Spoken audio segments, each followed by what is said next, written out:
Dans l'évangile de Jésus-Christ selon saint Luc. En ce temps-là, Jésus vint à Nazareth où il avait été élevé. Selon son habitude, il entra dans la synagogue le jour du sabbat et il se leva pour faire la lecture. On lui remit le livre du prophète Isaïe. Il ouvrit le livre et trouva le passage où il est écrit « L'Esprit du Seigneur est sur moi parce que le Seigneur m'a consacré par l'onction.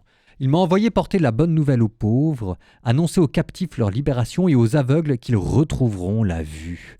Remettre en liberté les opprimés, annoncer une année favorable accordée par le Seigneur. » Jésus referma le livre, le rendit au servant et s'assit.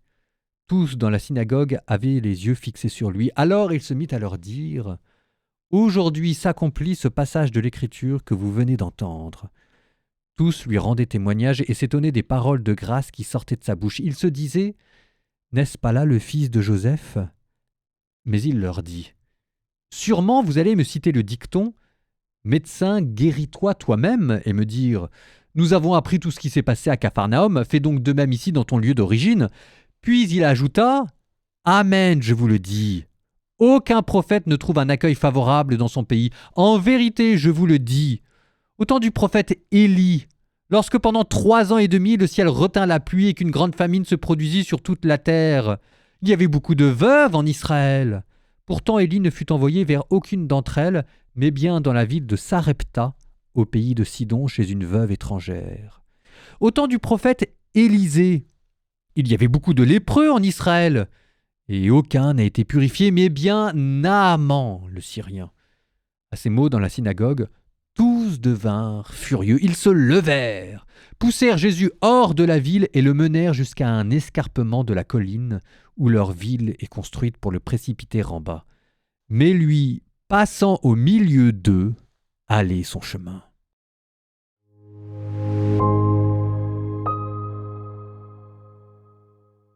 Aujourd'hui, Jésus fait sa rentrée et ça se passe mal. Ah là là. On a tous eu des premières fois où on n'a pas été particulièrement brillant. Alors je ne peux pas dire que Jésus soit plus ou moins brillant. Jésus est le Fils de Dieu, il a la parole incarnée, il est le Verbe éternel. N'empêche que je trouve ça sacrément rassurant de savoir que Jésus, dans ses premières fois, a été lui aussi au but, aux moqueries, aux râleries, et ça le rend singulièrement humain.